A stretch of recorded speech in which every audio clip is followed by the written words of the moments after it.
Welcome to Building Better Businesses, an ABA podcast. Learn firsthand from business owners who built successful ABA businesses. Utilize proven techniques and strategies to help your practice thrive. This is Building Better Businesses, an ABA podcast with Jonathan Mueller.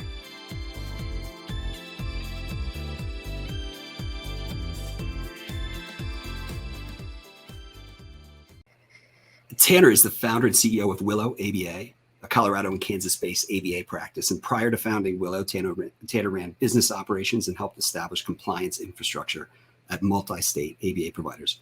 Tanner's an avid skier and father of three and lives in Colorado Springs, Colorado. Tanner, welcome to the pod, man. Thank you, Jonathan. I appreciate you having me on. Yeah, I am psyched for this conversation. So let's start, Tanner. Tell me about your entrepreneurial journey.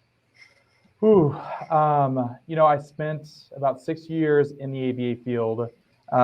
As you mentioned, I helped run an organization that was in multiple different states, helped them scale, quickly helped them establish some compliant operations and workflows, and quickly found myself into a situation of, I've got a lot of people that I'm responsible for, and there are definitely the pros and cons of that, putting a lot of responsibility on your plate and helping become a leader and try to help people foster a culture that you're proud of. So once that endeavor that actually sold to a private equity, I moved on and made the call to open it up Willow ABA that I'm beyond proud of. I had the pleasure to be able to call a lot of people I opened Willow with friends.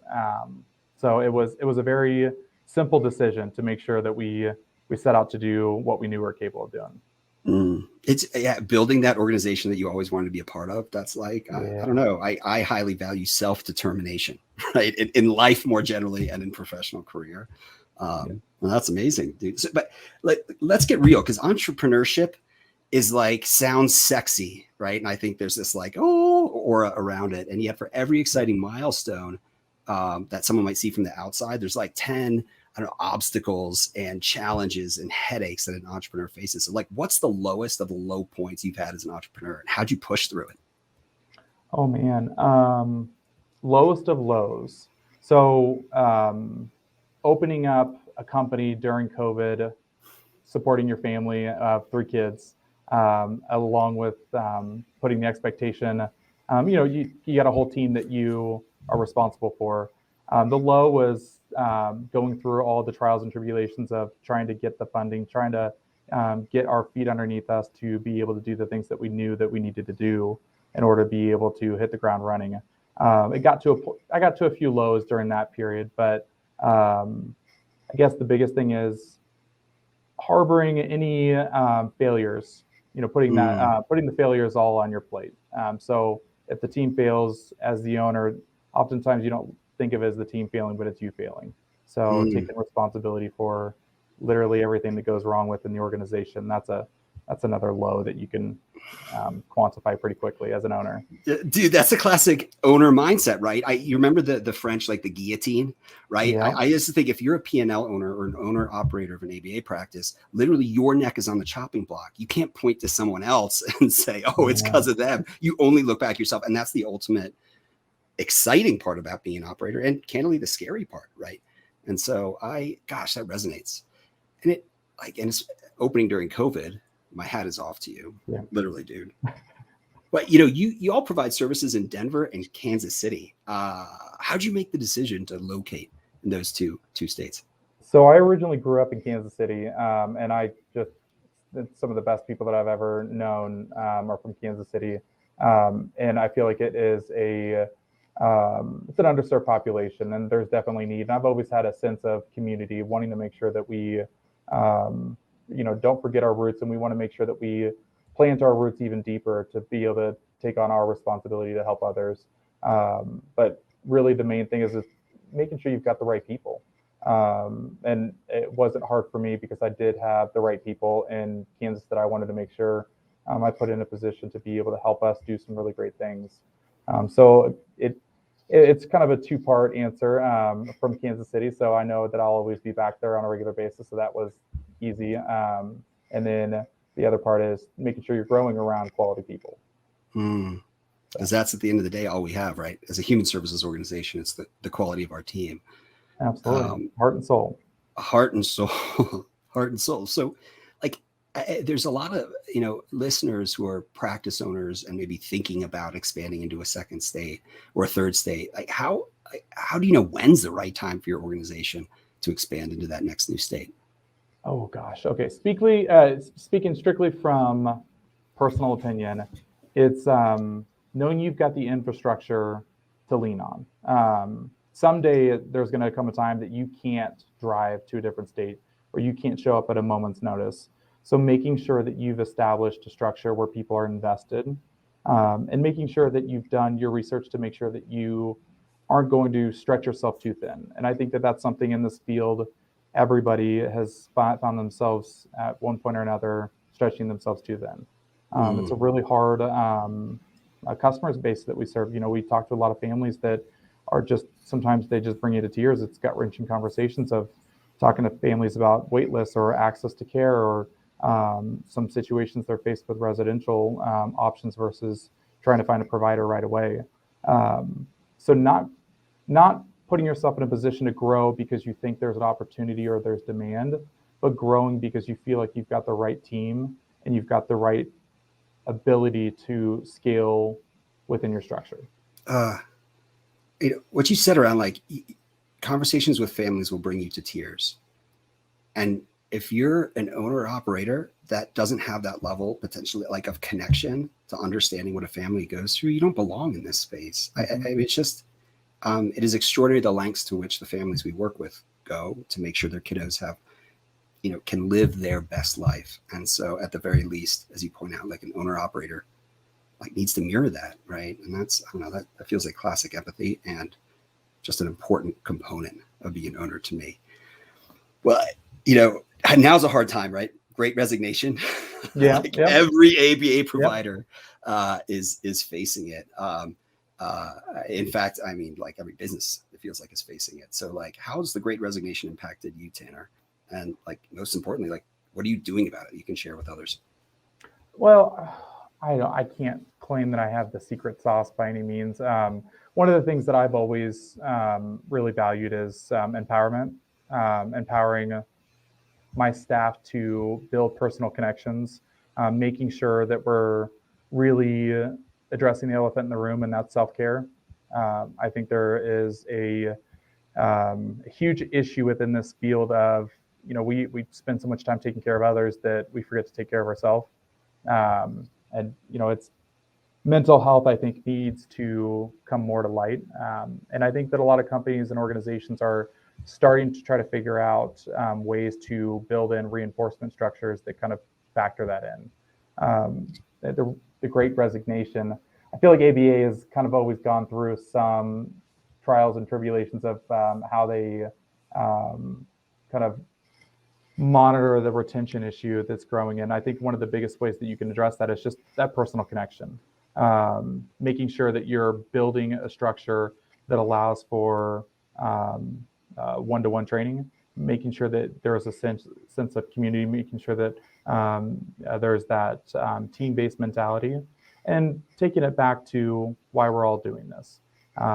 Sometimes, progress comes really easy, and sometimes progress comes really hard. But it's always allowing everybody to make sure that we're keeping our eye on the prize and going back to the root of why we're all here. So it's been tough. I think that everybody is trying to find their purpose.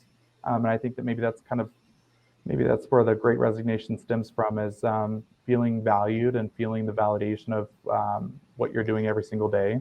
And I think that this field is, so it's easy and sometimes it's hard.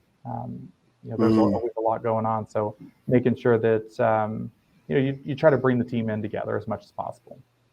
Yeah, I would say a lot of times it's hard. This is a really, really hard business. And full disclosure, a lot of our listeners might be thinking about starting an ABA practice. And yes, it's been one of the most rewarding things I've ever done, and one of the hardest. And I think it's important to go in eyes wide open. There's a couple times where you find yourself in a situation where you want something for an employee more than they want it. And you see you see all the signs of burnout, but you find somebody that is just immensely dedicated, and it's tough. Burnout's a real thing, and if you've been in this field long enough, you've experienced more than a handful of times. So trying to make those scars worthwhile for other people, I think, is something that it's one way that we can pay it forward, right? That's good imagery, making those scars real for other people.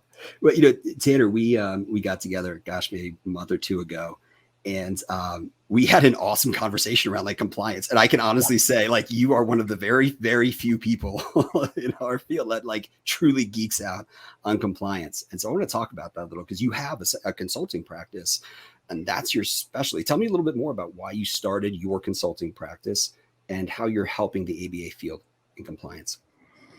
So it started out, in all honesty, it's kind of like a side hustle. One of our employees had a friend that just started their agency, and they were getting onto a PracticeMate software, and they needed some extra help and some extra guidance on it. So we kind of gave them a little bit of mentorship from that perspective. We showed them ropes a little bit, and really were able to establish the importance of compliance from the very beginning. And they were phenomenal. We love working with them, and I'm beyond blessed to be able to know them. And then quickly after that, then I got another phone call with another company looking for some assistance to be able to have someone come in and put some of the workflows in place to make sure that we're fostering a compliant organization, a compliant service provider. And sometimes, depending on the size, it's not always easy. Sometimes it's easier if they're new and they're starting out. But at the end of the day, you've got to be able to take any of the issues that get thrown at you. This is kind of the challenges of the field. So it really started out as just kind of a side gig of helping out one provider, and then it ended up helping out another, and then 2 grew to 4, and 4 grew to 6. So it's been fun though, and it's been definitely fills your cup. There are a lot of people, they just don't know what they don't know, and when you pour this wealth of knowledge on them, their minds blown, and maybe they're terrified for a few minutes, but then they feel reassured that, like, okay, we now know what we need to do to make sure we get these things fixed. So. I would call it, Tanner, you're cursed with competence. That's why people come to find you. Oh man. And you're right. Like, people in our field want to do the right thing and want to do good. And it's sometimes a matter of not knowing. Well, let's think about compliance structure. Tanner, walk with me, all right, through this imagery of, like, Maslow's hierarchy of needs, right? And so you got to start with a really basic foundation. Then you're building, like, the next step, increasingly strong systems on top of that, right? So think about like belt and suspenders approach, quality assurance, et cetera. Then you move higher up Maslow's hierarchy. Like, these systems are like becoming increasingly complex as you expand into new states. You take on Medicaid, maybe new insurance payers, like new service lines, whatever. What should an ABA? What should an ABA practice like prioritize when building out this compliance framework? Checks and balances, I think, is always a big thing. If you don't have checks and balances put in place, you don't know what's going on. I think a mistake I've seen a lot of owners make are they put people in positions and they stop checking in. They think that it's good, it's taken care of, I've got somebody in charge of that. But if there's no checks and balances, we all need a safety net. So making sure that, just like you mentioned, you start with a really strong base. And I think that base consists of transparency.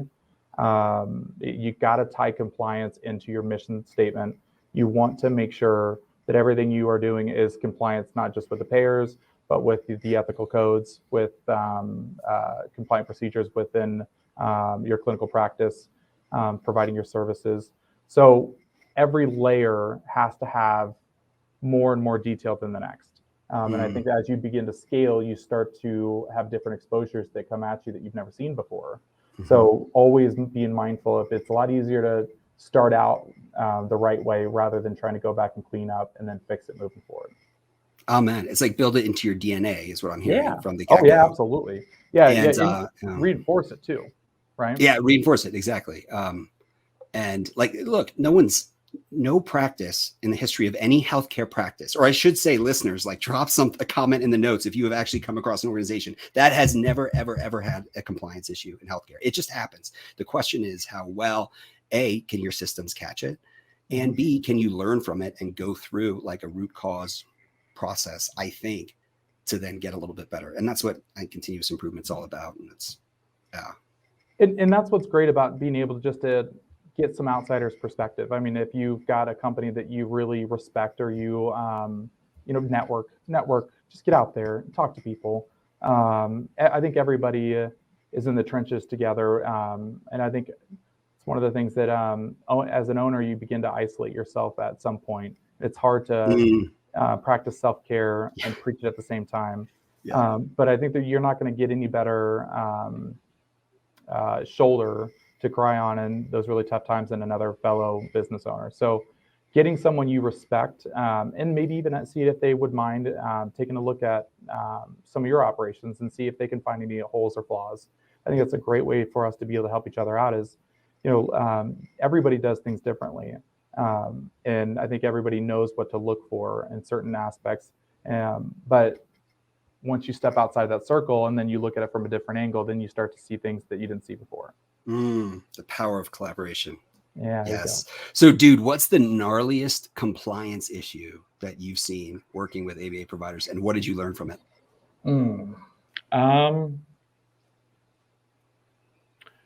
I think for the payer's perspective, trying to talk to auditors and explain the CPT guidelines and the rounding rules, that was kind of a mind-blowing, like, really? That was one. And then I think the other one is looking back now, seeing that data probes were seen and approved by some insurance companies as medical documentation. And then before everybody knew it, there's this big shift. So one of the things that taught me is things change constantly, and the communication is not where it should be from the payers to the providers, and from the providers to the payers. And that's just one thing that we've got to work on as a whole if we're going to solve the fraud and waste and abuse issue that we've been going through as a country. But the other thing I learned from the payer's perspective is sometimes it's just not that clear for everybody. There's a lot of people that just do not understand what ABA sessions look like. So trying to fit it within a mold of the SOAP notes or another mold of standard medical documentation, it's just not everybody comes from the same background. So they always look at it from a different lens. I like that. That's like our dissemination mission, right? It's like, how do we help the rest of the country, the world understand about ABA? But I want to go back. So with the rounding rules, you had to explain to auditors or to insurance companies what those rounding rules were? We helped a company go through a prepayment review. And a lot of the issues that were flagged were sessions that were signed a minute or two before the session was over. And as we all know, in a basic session notes could be signed and you're still running therapy. It's on paper, it just looks a little, there may be red flags, but a lot of the auditors, they don't factor in the rounding rules. So I don't know of any of the auditors that we experienced in that prepayment were aware of it. So we had to point that out, and we had to find sources from CMS guidelines that were issued, 10 years ago, advising on the CPT codes. So we're still running through that issue. I thought that I was under this cloak, or I guess, or just facade of thinking that the temporary codes, once they became CPT-1 codes, that everybody's going to get on the same page. But now we still see today, everybody's still interpreting it differently. Man. What are your three biggest predictions for the ABA field when it comes to regulation and compliance? Put your crystal ball hat on for us. Good world or bad world? Whatever the real world is. I see private equity really continuing to take a hold on the field. And I think everybody differs in opinions on that. I think that resisting it doesn't really help. I think that opening up collaboration is going to be that key component to making sure that private equity has a positive impact on the ABA field rather than a negative impact. So I see private equity continuing to grow and expand.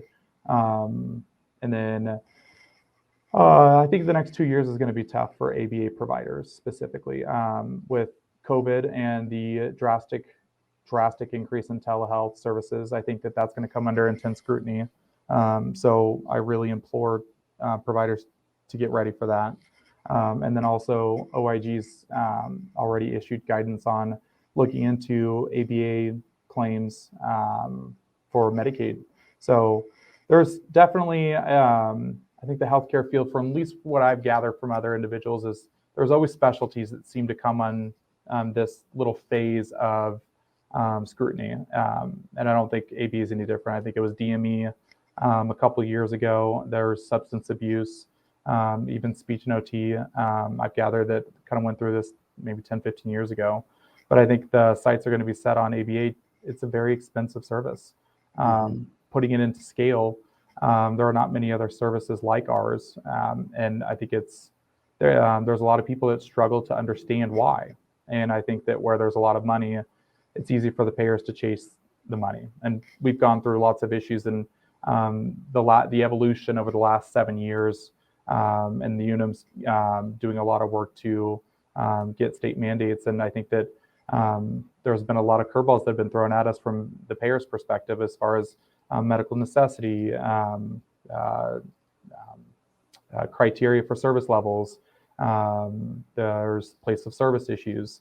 So I think that when it boils down to it, it's a very expensive service, and it's easy for the payers to be able to chase the breadcrumbs. And because we're a very new field, there's a lot of learning that we've got to do, and we've got to do it really, really quick. And we're making it easy on them right now. And not to say that it's a battle.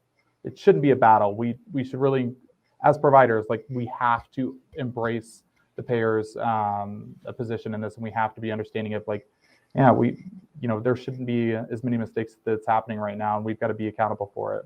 But certainly reaching out and having a open dialogue with your payers and trying to establish that close-knit relationship, I think will go a long way. Hells yes. We need to stop as a field treating payers as like persona non grata, right? Mm-hmm. This is not an adversarial relationship. They are partners, right? And oh, by the way, they're one of the 3 critical stakeholders, in addition to providers and the families getting services and the kiddos, who are actually paying for the service. So yes, amen. 3 ways to Sunday. We've all had our experience with the 1 or 2 bad individuals that have had just a horrible day, and they let us know it. But it's the same that goes for them. I mean, I can't imagine the flack or the attitude they get from us when we get offs come back that aren't fully approved. And I mean, it's just been years and years of back and forth. But we got to open it up. We got to look at them as another provider, and they're part of the client's team. We got to make sure that they're included in this circle.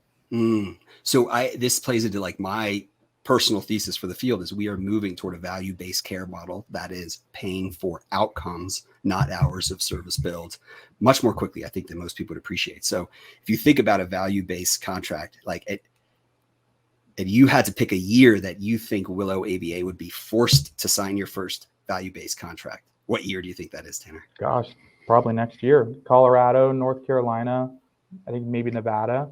We talked about this maybe a month ago. There's a couple pilot states that are already jumping on board for the behavioral health side for Medicaid and Medicare services.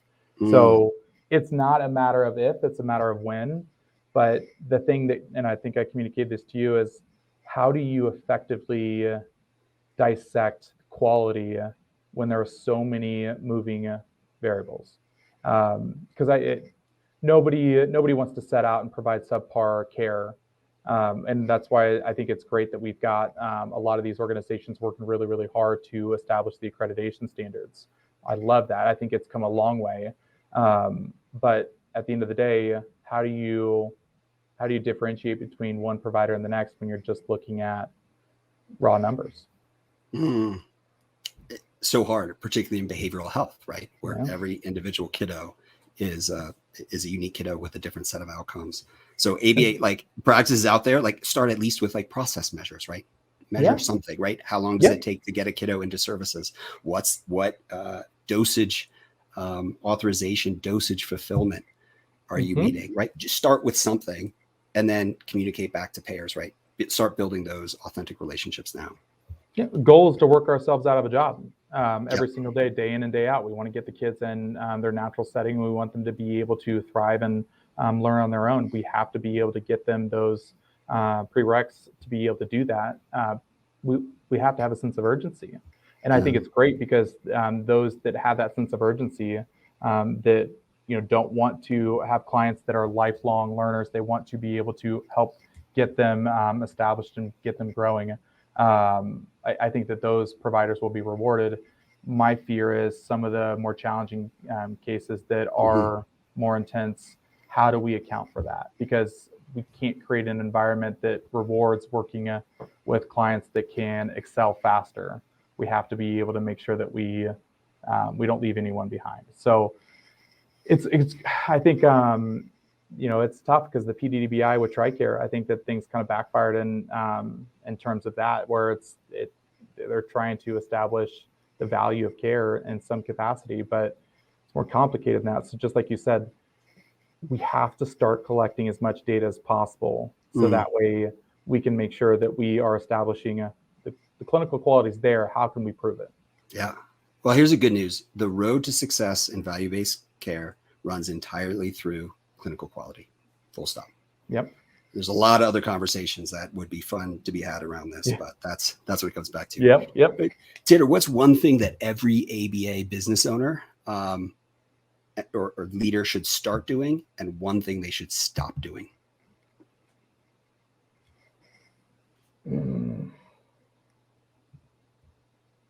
Ooh, that is the start one is hard. So I'll go with the stop first. Stop being in denial. Just because you don't see that it's happening doesn't mean that something's not happening that shouldn't. If you don't know something is out of compliance, that does not protect you. So as the owner, it all falls on you. There's nobody else to blame but you. So get your head out of the sand and do something about it today. Tomorrow, set up a game plan, start taking the steps to making sure that first and foremost, the services that you're billing out are occurring, and making sure that you go to the OIG's website. There is a great compliance outline. Look into the BHCOA, definitely look into CASP. CASP is phenomenal. But just seek out some of those resources to start your compliance path to getting on the right track, because it's a lot easier to do it today than when you get audited, because it's only a matter of time. Everybody's going to get audited. We all have to have that, but stop keeping your head in the sand, pull it out. The office, OIG, just want to clarify, Office of Inspector General, will drop in the show notes a link to the compliance standards there. That's a great point, Tanner. Yeah, and then the BACB also, I believe, outlined a compliance plan. Having a compliance committee is a great way to be able to. So there you go. Start trying to intermix compliance into your mission statement. Make it one of your values, because the only thing that's going to do is improve the quality of care. It's not fun, it's not sexy, and it's sure as heck not the thing that keeps you going every single day. But it's the thing that will keep you out of trouble, and it'll allow you to keep going and do the other things that you love doing and why you got into this field. Yeah, absolutely. Build it into the DNA of your organization, especially because I think I hear a lot of practice owners, and it's true, compliance is synonymous with integrity, right? At the end of the day, as a business owner, like that's your word is your bond, and your organization and your ability to be compliant represents your integrity and your personal reputation. Powerful. And I think that's the sad part about that is not everybody knows how important it is. I think it just owners set out to do good things and help people, and then more people came to them rushing for help and needing more assistance. And I think everybody just focused on, I got to help them. I got to give them the care, without keeping in mind, how do we make sure we're doing this and still staying compliant? So Tanner, there are like 6,000 ABA practices in the US by some estimates. And there are going to be many more in the coming years. So what advice would you have for an aspiring entrepreneur in our field who's looking to start their own practice? so they can differentiate themselves. Besides certainly the build compliance into your DNA, which I absolutely take away. Stay true to why you're doing it. If you're doing it to make money, then you're not going to do well. There are so many challenges that can face an owner at any given moment. So if your heart's not in the right place, it's going to eat you alive. Making sure that you've got cross checks, but build a business plan and stick to it. Don't grow beyond your means, and make sure that your mission and your values don't take away as you scale. So if you have to grow and scale in order to help more families, if in doing that has a negative impact on your current families, that's the question you need to be asking yourself. Is this going to negatively impact me? And play out scenarios. What if this person quits? What if this person quits? What if I get hit by a bus tomorrow? You still have the responsibility that you've got to be able to have a practice that can continue taking care of the families. Pearls of wisdom. Yeah. From the oyster shell that is Tanner. Yeah. Seek out knowledge. Go join. I would say join CASP. Join the ABA Coalition, APBA. Seek out information. Ask all the questions you can ask. Go to payers. Talk to payers. Open the dialogue. Understand your market. But really, you got to be a people person. You got to be willing to talk to the families and listen to their needs and figure out ways that we can evolve as an industry and as a field to make sure that we're constantly meeting those challenges as they change every day. Talk to families, listen to their needs. Yes. As an owner, and I don't care what size you are. Yes, yes, and yes. So, Tanner, throw a question at me and make me answer on the spot. By the way, audience, we don't plan this ahead of time. I have no idea what he's about to ask. So hopefully it's appropriate, but if it's not, that's fine too. What has been your biggest disappointment owning an ABA agency? Or the disappointment or lowest moment where you're just feeling defeated, and what got you back up? Yeah. So disappointment is a hard one because this has been like the ultimate, a labor of love. Yeah. Though I will say, really candidly, I wish we could have, Ascend has almost doubled in size every year. And that's come with increases in quality, increases in improvements in culture. Yeah. And that's just part of our non-negotiables as an organization. And there are so many kiddos that need services. We can't grow fast enough to serve those kids. So I'd say that's, we're never going to compromise, to your point, around grow beyond our means. But if we could increase 10 to 20 times a year, that's still not going to put a dent in all the families that need services. I'd say it's that, or that's the disappointment. Gosh, and a low point, having to,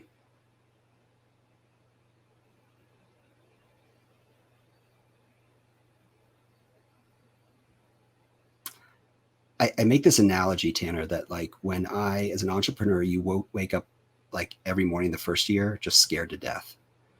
And then you wake the second year, you wake up just overwhelmed, completely, utterly overwhelmed. And then maybe by the third year, you're starting to get into this gratitude, wake up every morning with gratitude. And I would say, being able to go from that point where early on when I was a care navigator and literally my business partner, Will Baining, and I answered every family's phone call. It was a big transition. And oh, by the way, we were schedulers and there's all kinds of stuff we're doing. Yep. But hearing family stories and at the end of the day, it would be really hard for me to bounce back particularly if there are certain families that we had failed. And frankly, that's happened to us where we did not serve as well as we could have. I would take that super, super personally. And there's nothing I can do about it now. Right. But I think the only thing that got me through that is I'm never going to allow that to happen to a family again. And I've got to get better for it. But that starts with confronting it and figuring out what happened and then have root causing and having a really good plan. I love that because that is very raw and real. Everybody is going to encounter a family where they couldn't meet their needs or they just flat out failed. not everybody is built for providing ABA services, and sometimes it gets really hard to identify those individuals and get them the needs that get them the training or additional support or whatever, and then things drop off. And those definitely stick with you. Figuring out ways that you can make it right, because it's hard not to take it personally. Yeah. Especially if your heart and soul's in it, right? Absolutely. Well, I mean, let's go off on too much of a tangent here, but have you ever seen, I think it's an Apple TV show, Dickinson, about Emily Dickinson? Oh my gosh, dude. Writing it down. I gotta start watching that. My wife and I are just a few episodes in. Let me tell you, it's spicy. But here's the crazy thing that I don't think I fully appreciated is that Emily Dickinson, she lived with her father like all through her life, and maybe published one thing in like a small magazine. Then she died, and they found in a trunk, like in her attic, all of her manuscripts. So think about this. She did not become like this extraordinary writer and human being that we know she is today until after she died. You know what the really like existential question in my mind is like, is it better to live a life of sort of anonymity? And maybe, I have no idea if she felt like she made it or not. The show would tell you like she faced some really, really hard stuff, particularly from her own family. That's the hardest, like, I think, most challenging part of this. But is it better to live a life of anonymity and then be famous, so famous after? Or is it better to be like not famous, but you live something of a life and then you pass on, but the annals of history don't record you? I don't know, man. Is there an answer to that? How long do you want your echo to last, so to speak? How long do you want your echo to last? Yeah. That's I don't know. These are the questions that someone that's paid a lot more than I am, I'm sure, is like figuring out. You know, part of why I bring that up, this is funny. All right, I'm going to bring this all the way around. When I one of the first times I met you was at the Autism Law Summit, and we were in there was a bar I think called the Whig. Is that right? And remember the political party, the Whig? Anyway, that was a fun evening, and I learned a lot about Tanner that evening. And if you're ever in Columbia, South Carolina, go check out the Whig. It literally is this basement place that feels like it's from the 1700s. I don't know, Revolutionary War. So Emily Dickinson's, very cool dive bar. That's the right way to put it. Emily Dickinson's dad ran as a Whig candidate, and no spoilers. And we don't know the outcome yet, but maybe that's what I was trying to get back around. There you go. Who knows? I like the connection, because that was a fun night. Yeah, that was a fun night. Yeah, the many benefits of networking. Right, exactly. Yep. And yet another reason I love conferences. Tanner, where can people find you and Willow and your consulting practice on social media and online? We try to stay pretty active on Facebook. Joining the Facebook groups, I'm sure many people are already part of those, but Facebook is a great way to be able to find us and reach out. You can go to visit our website, willowaba.com and willowconsultingfirm.com. So if anybody needs to get a hold of us that way, that's a great way to get in touch if you need help. But one of the things that we've encountered is there's a lot of people that just reach out for help and trying to see if there's just simple guidance that we can provide. And I think oftentimes it evolves into something more. And, I'm blessed to be able to be part of it. But Facebook is probably the best way. Which I haven't asked you, where did the name Willow come from? Willow was a name that we came up with as a team because we wanted to make sure that we had something that gave a sense of strength and community that was overarching. We want to, we kind of went down that road of we want to embrace that village mentality. We want to be able to have that wraparound, but ultimately, I think where we come from is the Willow roots, they grow deep. And I think that's from our perspective, that's where we really want to make sure that we're helping is we're embedding really, really deep roots into our community, with our families, with our employees, and with everyone else around us. So I think for us, it just made sense. Oh, great analogy. And that is very cool that you engage your team to come up with a name. No better way to get buy-in, man. Yep. That's so cool. All right. Well, Tanner, let's move on to hot take. So I'm going to do some rapid fire, quick, short answer questions. Are you ready? Yes. All right. You're on your deathbed. What's the one thing you want to be remembered for?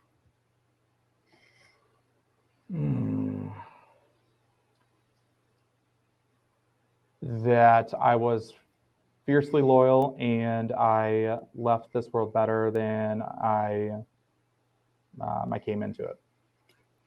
What's your most important self-care practice? Oh man, that's tough because I'm not great at self-care, but I will say for me, it's spending time with my kids. If you could cancel all your meetings, skip all your responsibilities for a day, how would you spend the day? Take the kids to a park and ideally play baseball. I've got one that's got a heck of an arm, but can't catch that well. But yeah, take them to the park and get out and play some soccer or some baseball. Baseball's one of my all-time passions. We're going to talk about that more offline. Yeah. Best Madonna song ever. Oh, I thought about the Austin Powers one. I think that's a strong one, but I'm going to say every karaoke favorite, Like a Virgin. So good. So good. And for all you Gen Z, Gen Y out there who haven't had a chance to listen to Madonna, please check it out. Extraordinary. Tanner, if you could give your 18-year-old self one piece of advice, what would it be? Follow your heart. Can't go wrong. Yeah, that's simple. Do what you're passionate about because that's not going to fail you. All right. And finally, you can only wear one style of footwear for the rest of your life. Which would it be? Boots. I wear those suckers to the beach.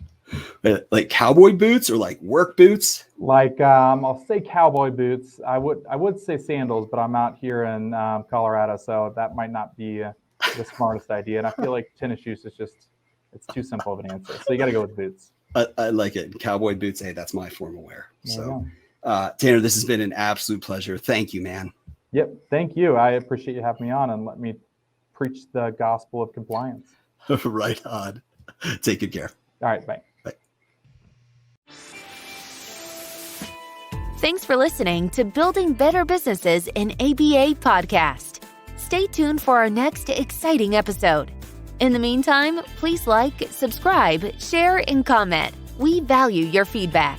Don't forget to follow us on social media at elementrcm.ai.